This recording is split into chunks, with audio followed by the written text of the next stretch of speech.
Boa noite, pessoal, ouvintes. Boa noite. Estamos aqui com o nosso primeiro episódio do Cozinha Curiosa, em que a ideia é... Nós somos 4 estudantes de gastronomia e hoje a gente vai trazer uma abordagem sobre a cultura kasher. Na verdade, é uma especificidade dentro da religião judaica que diz respeito às diretrizes alimentares desse povo.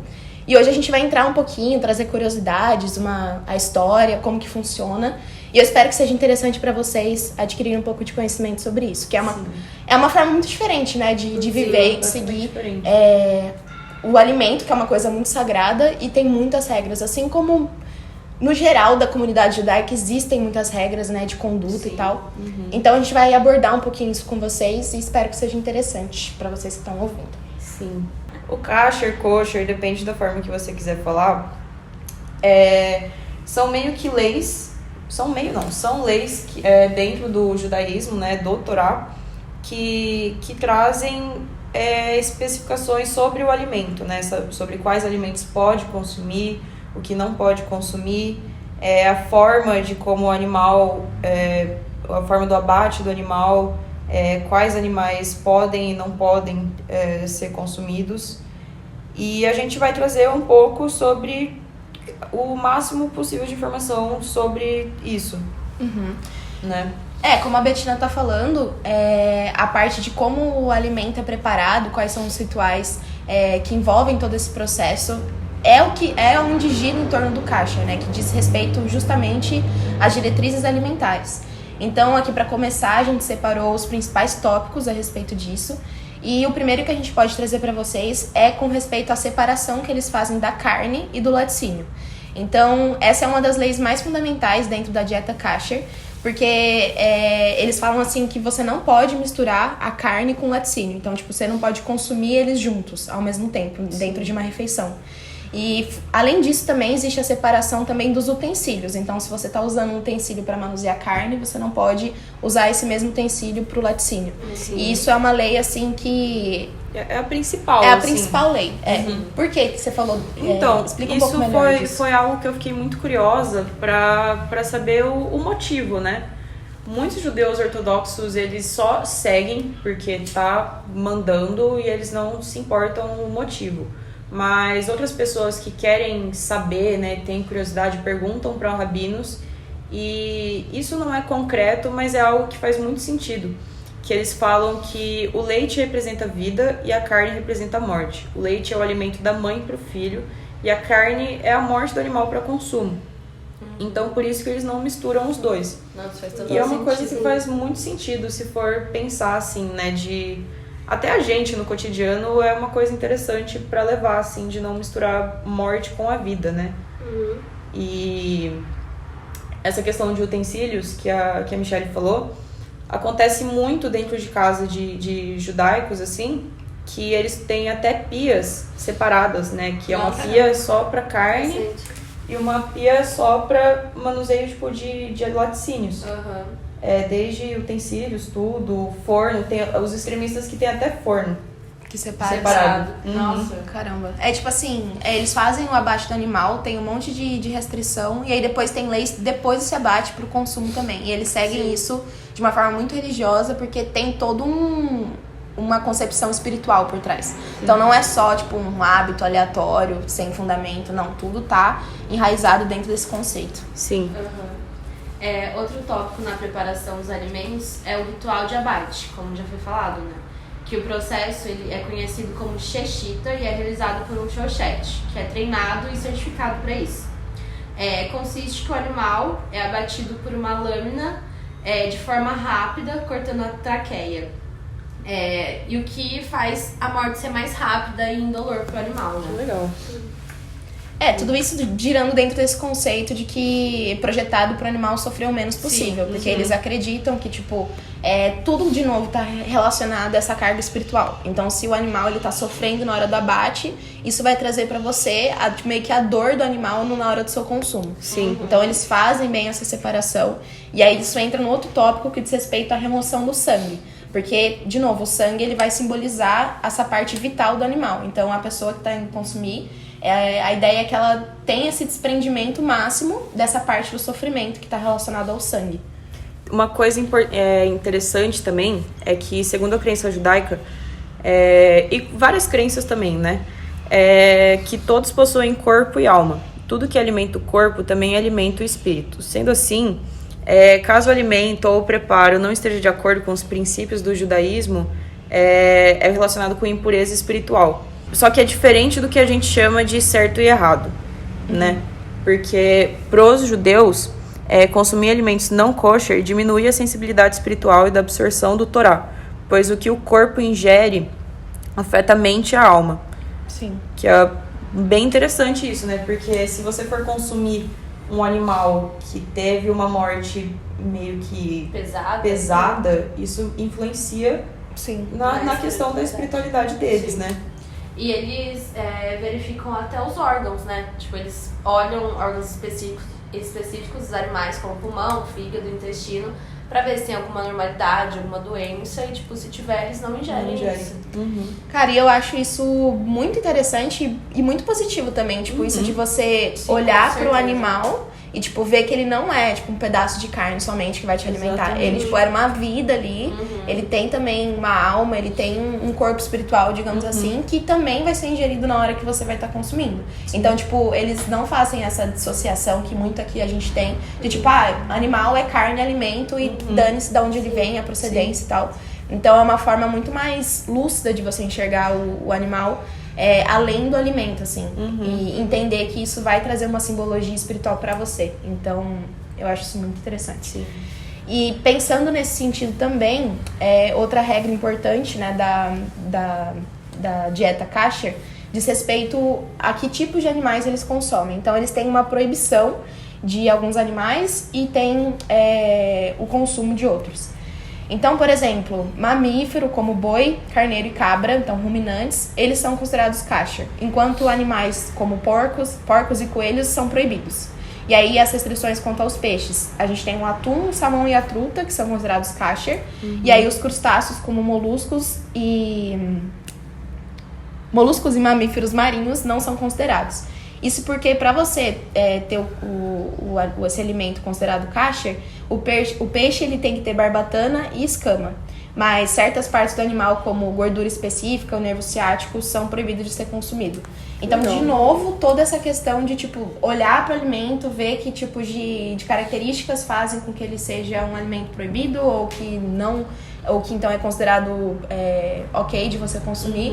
Tudo tem toda uma lei por trás, todo um estudo, enfim, uma simbologia. Nada é, tipo, só um animal, só um alimento. Tudo tem uma questão espiritual por trás, né? Sim. E também a checagem minuciosa dos vegetais, que, tipo, eles lavam muito bem, eles veem se tem insetos, se tem alguma coisa, pra realmente o alimento ser livre, ser puro, assim, né, do jeito que eles... Sim. Pensam. Tá. Sim, e isso entra também na questão do parve. Sim, com certeza. Né? Que são alimentos que não contêm carne, nem leite, nem tipo, nenhum derivado. São considerados alimentos neutros. E também eles podem ser consumidos com refeições com carnes e derivados, mas também são rotulados como alimentos veganos. Que interessante. Sim. Bem legal. Interessante. Legal.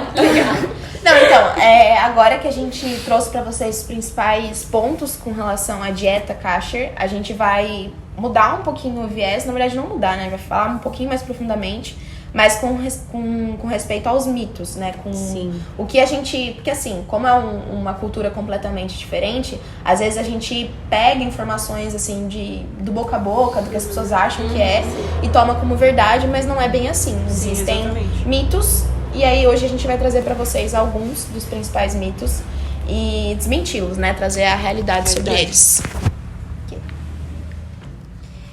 Eu trouxe alguns mitos que eu achei interessante. E o primeiro mito foi contado por velhas esposas, que um utensílio de carne tivesse sido usado com laticínio, ele deveria ser plantado na sujeira por várias semanas e depois poderia ser usado novamente. E de fato há uma forma válida de kosher que envolve enfiar uma faca em terra áspera 10 vezes, raspando assim qualquer resíduo que não seja kosher que ela possa ter pego. Mas, na verdade, esta é uma medida temporária que é limitada a facas perfeitamente lisas que serão usadas exclusivamente com alimentos kosher frios. Então, não tem nada a ver com deixar a sua colher em seus arbustos para que você possa usá-la mais de uma vez para mexer o café. Nossa, sim. Caramba, deixar dentro da terra. Bizarro, né? Então, é um mito bem esquisitinho. Interessante, velho. Legal mesmo. É. E eu separei outro mito também, que é todos os produtos com selo são todos com... Oh, caralho. Todos os produtos com o selo kosher são iguais. Mas o fato é que existem diferentes agências de certificação kosher e a qualidade e a confiabilidade dos produtos certificados pode variar. Além disso, alguns produtos certificados podem ser kosher, mas não possuem certificação devido a custos ou outros motivos. Vocês já viram o selo kosher nos alimentos? Em alguma empresa ou em alguma embalagem? O selo significa que todas as regras para alimentos kosher foram seguidas, que a empresa é certificada e cumpre rigorosos padrões de qualidade para tornar esse alimento apto para consumidores judeus. De modo geral, esses selos são representados por um ou um K. Vocês já viram eles na embalagem? Eu nunca vi. Dentro de círculos, outros tipos de molduras, impressos na embalagem do produto. Existem diversos tipos de selos ou marcas registradas próprias, que variam de acordo com a agência de supervisão rabínica. A emissão do certificado kosher é passado por 2 etapas dentro da empresa. A primeira etapa é realizada uma pesquisa detalhada em relação a todos os ingredientes que compõem o produto, bem como o do processo de fabricação. Os componentes de cada ingrediente, lista de fornecedores, planta da fábrica, sistemas de caldeiras, vapor, enfim, tudo é supervisionado.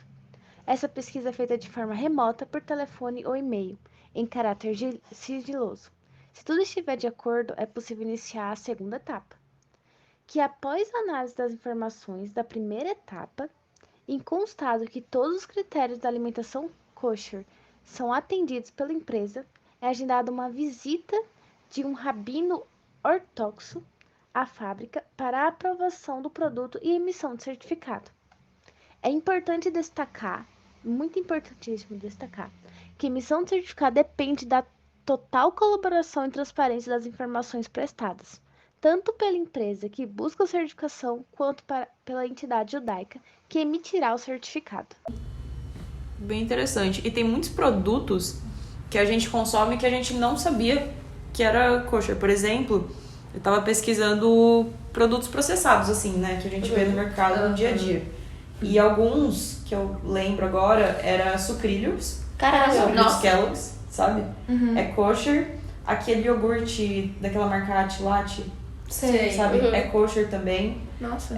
Ketchup Heinz. Nossa, não Tem sabia. várias Legal. marcas, Ketchup, assim, marcas grandes em mercados judaicos, kosher, tem esses produtos lá para vender. Que é bem interessante. Bem legal. E que a gente consome sem saber, Sem né? saber, né? Que faz parte pra eles também. Sim. Então, agora que a gente já falou um pouco dos mitos também, que tá relacionado, né, ao que a gente tem como um senso comum, às vezes errado, do que a gente entende de aspectos da cultura judaica, agora a gente vai falar sobre a influência cultural. Porque a culinária kosher, ela desempenha um papel muito significativo dentro da cultura judaica e também tem influenciado outras áreas culturalmente, né? Pra ampliar, que amplia, que vai além do núcleo só do judaísmo. E a gente vai falar, então, os principais pontos que demonstram essa influência cultural dentro do kosher. O primeiro que a gente pode dizer é que a gente pode observar das leis dietéticas kosher que uma parte essencial da identidade religiosa e cultural judaica está ali, né, como a gente tem falado. E a preparação e o consumo dos alimentos kosher, eles são práticas, né, que conectam os judeus às suas tradições religiosas e culturais. Isso faz fortalecer o senso de comunidade e de identidade. Então, isso é uma coisa, acho que, mais essencial que gira em torno disso tudo, que diz respeito justamente a essa questão do fortalecimento desse senso de comunidade. Então, se perguntar para um judeu, por que você segue a dietética kosher? Muitos deles provavelmente vão te responder porque eles já cresceram desse contexto. Tinha uma coisa que tá enraizada neles, que faz com que dê esse senso de comunidade. Isso é uma coisa muito forte que às vezes a gente não tem aqui. Que é isso de pertencer a uma comunidade e estar junto a essas leis, assim. Então, às vezes, eles nem enxergam como algo que restringe a vida deles, mas sim como algo que leva eles. Tipo, algo que tá meio que inerente na cultura judaica, E uma sabe? coisa que entra muito, que a gente vê uma diferença muito grande, tipo, com o cristianismo, outras religiões, é que a maioria dessas religiões, as maiores religiões aqui no Brasil, pelo menos, não seguem diretamente uma lei alimentícia junto com a religião. Algumas têm, mas não é tão rigoroso igual a gente vê no judaísmo, né? Eles seguem à risca, assim, tudo que tem no Torá, nos primeiros 5 livros ali, né? Que é o mesmo do cristianismo, que lá é onde tem todas as leis, né? Que tá principalmente em Levítico 11, Deuteronômio 14, e a parte que fala sobre a carne e leite está em Êxodo. E é uma coisa muito interessante, porque tá tudo em volta da comida e da religião para eles, né? Até o Shabat para eles, né? O sábado. É um momento em que eles estão 100% conectados ali com a comida e lendo o Torá, orando o dia inteiro. E é um momento que eles realmente descansam, né? Diferente do que a gente está acostumado, assim, que sábado geralmente é o dia que a gente tem pra Curtir, fazer uma coisa se ou divertir, outra. encontrar os amigos, tudo mais. Pra eles é uma coisa muito mais espiritual. Sim. Né, que é bem interessante, que a maioria das religiões eu acho que é no domingo. Sim, isso, verdade. né? E pra eles é no sábado, que é uma coisa interessante também que a gente vê dentro disso. E aí, tipo, ligado a isso, né, tem as comemorações das festividades religiosas, que muitas das festividades religiosas judaicas, elas acontecem em momentos específicos. Tem alimentos específicos que são associados a elas, que devem ser preparados também de acordo com as leis kasher. Então, tudo tem um viés de regra relacionado à espiritualidade que traz para a dietética kasher. Por exemplo, o pão sem fermento que eles fazem, o matzah, né? que é consumido durante o Pasach, né? Que é a Páscoa judaica, que é uma festividade que ela celebra por 8 dias. E eles celebram a libertação dos judeus da escravidão no Egito, que durante a passagem os judeus evitam alimentos fermentados, que é o que a Michelle falou agora, o matcha, que é um pão sem fermentação, né? Isso. E é bem interessante isso do matzah, que é a questão do... negócio que ele tem que ser produzido dentro de 18 minutos, Isso, né? Porque senão começa a ocorrer a fermentação e aí já deixa de ser um matzah, né? E vira chametz, que é um produto fermentado. Isso. Então, até o tempo certinho tem que ser seguido pra seguir essa regra, pra, enfim, não deixar de ser o que tem que ser. E a influência na gastronomia, né? Que tem a culinária kosher tem influenciado a gastronomia em todo mundo, com pratos judeus, como o gefilte fish, que é um bolinho de carne cozido no caldo de peixe, o cholent, que é um guisado, assim também como latke, que são panquecas de batata, que se tornaram bem populares em outras culturas. E também tem a ver com a busca de alimentos saudáveis, alimentos veganos, de qualidade, naturais, que também o pessoal acaba consumindo, só que nem sabe que tem a ver com a dieta kosher. Exatamente. Cara, isso é uma coisa muito interessante, porque a gente sabe que atualmente existe muito uma demanda para uma alimentação mais saudável, né? Uma alimentação mais consciente de onde vem os produtos e de produtos mais naturais, mais orgânicos e tal. Isso é uma coisa que, pra eles, é uma coisa natural, digamos assim, porque tá dentro das diretrizes do kasher. Só que a gente, não exatamente usando esse termo, obviamente, que seria apropriação, que é deles, mas a gente tá tentando trazer isso cada vez mais pro nosso dia a dia. Tanto que a indústria alimentícia tá se moldando pra isso assim. Então, cada vez mais, a indústria percebe que tem uma necessidade de cumprir com essas leis kosher, porque elas identificam que existe esse nicho. E também isso faz com que tem levado a uma inovação da indústria alimentícia, né? Fazendo também com que empresas desenvolvam produtos kosher para ter certificados para conseguir atender essa demanda que é crescente. Então isso inclui alimentos processados, laticínios, produtos de confeitaria, bebidas e até mesmo restaurantes dedicados exclusivamente a alimentos kosher. E aí, inclusive, a gente vai trazer para vocês o Alon, né, que é chefe e dono do restaurante Pinati em São Paulo. E a gente fez uma entrevista, a Betina vai contar um pouco melhor como que foi e a gente vai trazer no final do podcast. Sim, recentemente eu fui para São Paulo em busca de um restaurante judaico kosher, né? Algum bem tradicional. E foi até que difícil conseguir encontrar um, porque a maioria são restaurantes israelitas, mas que não necessariamente são kosher. E eu encontrei esse Pinati, que fica ali em Genópolis, que todos os alimentos que tem ali no cardápio são kosher. O interessante é que lá, todas as músicas que tocam são israelitas. Então fica um clima super gostoso, assim, sabe? Construção do ambiente total, assim, sabe? Tudo, a decoração, é tudo escrito em hebraico. O pessoal que trabalha lá, pelo que eu entendi, a maioria são judaicos também. Que legal. E é muito interessante o cardápio, assim, os alimentos que tem lá é completamente diferente do que a gente está acostumado, né? E o Alon, ele fez a gentileza de mandar alguns áudios para mim, podendo, explicando melhor de onde que surgiu a ideia do Pinati, que eles têm uma certificação kosher do restaurante mesmo, e tudo que eles têm lá é kosher, então é bem interessante. Legal, aí no final do podcast, então, a gente vai trazer esses áudios pra encerrar aí com uma pessoa que pode falar com propriedade sobre. Exato. Sim. Bom, gente, agora, como um dos últimos tópicos que a gente vai tratar aqui, a gente vai falar um pouco sobre história, né? Porque é muito importante a gente trazer também a história por trás, né? De uma forma, claro, não tão profunda, mas que faz com que vocês tenham um entendimento básico sobre da onde vem o judaísmo, que é a nossa base, né, pro kosher, que é a dietética deles, como a gente vem explicando. Então vamos lá. O judaísmo é uma das religiões mais antigas do mundo e ela é centrada na fé de um único Deus, o Yahweh, e na observância das leis e tradições encontradas no Torá, que é o texto sagrado dos judeus, né? E os judeus, eles consideram Abraão como patriarca da fé e Moisés como profeta que recebeu a revelação de Torá no Monte Sinai.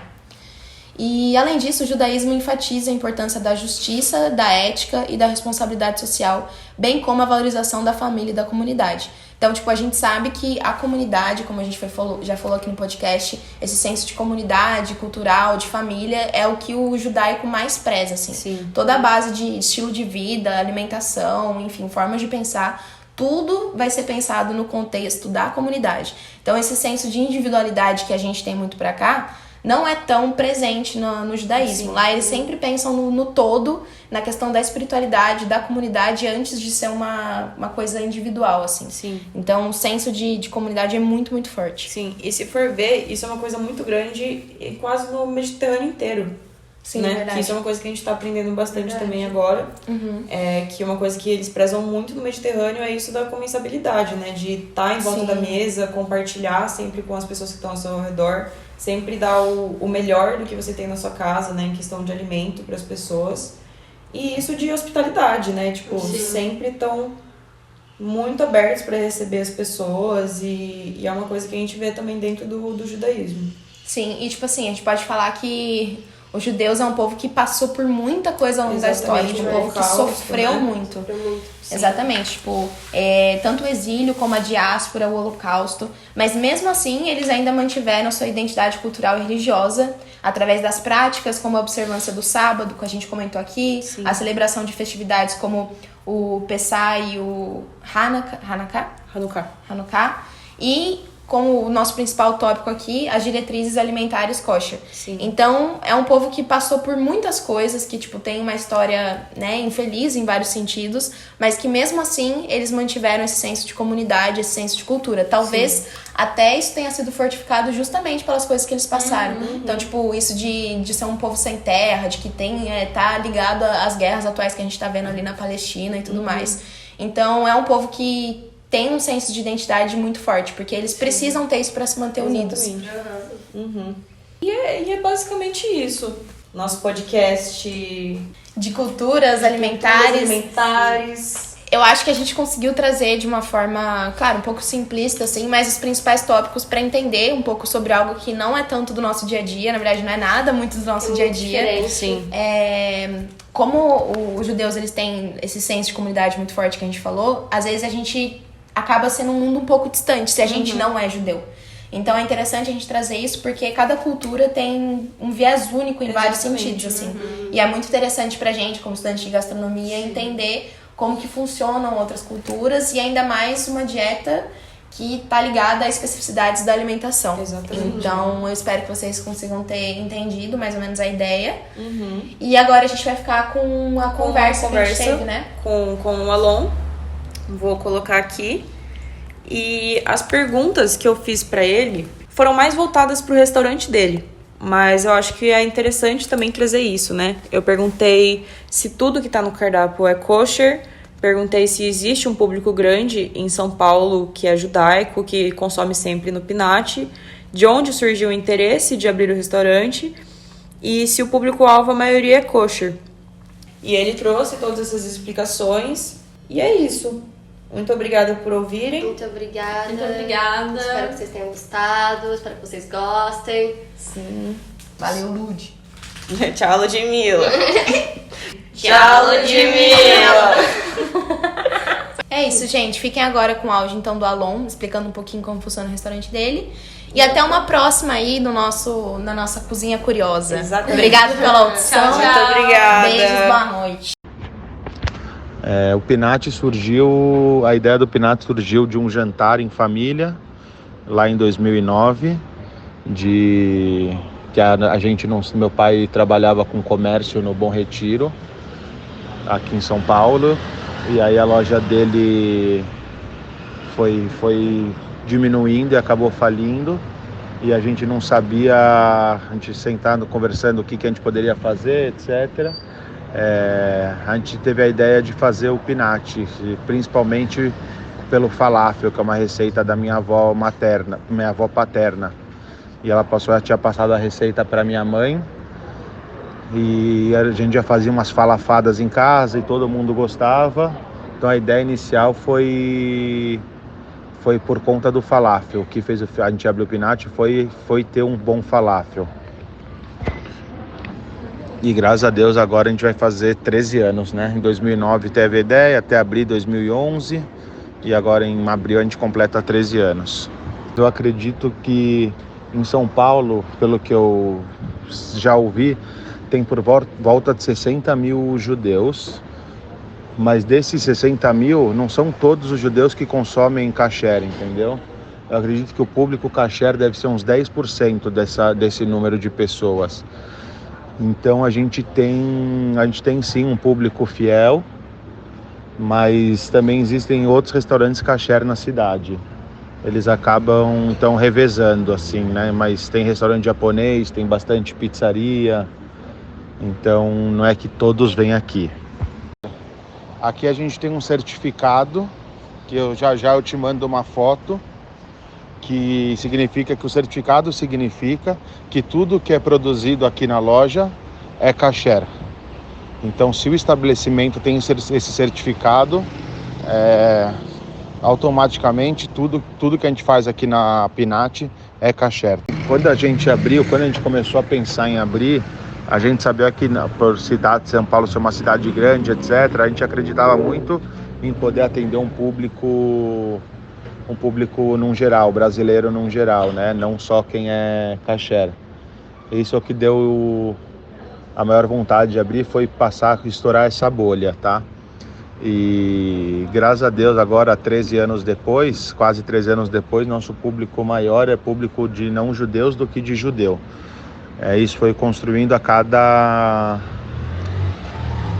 ano, né? A cada dia, quando lá em 2011 começou aquela história do Instagram, aí começou a vir uns influenciadores da época e falar do falafel, e aí começou a vir, começaram a postar e começaram a vir, etc.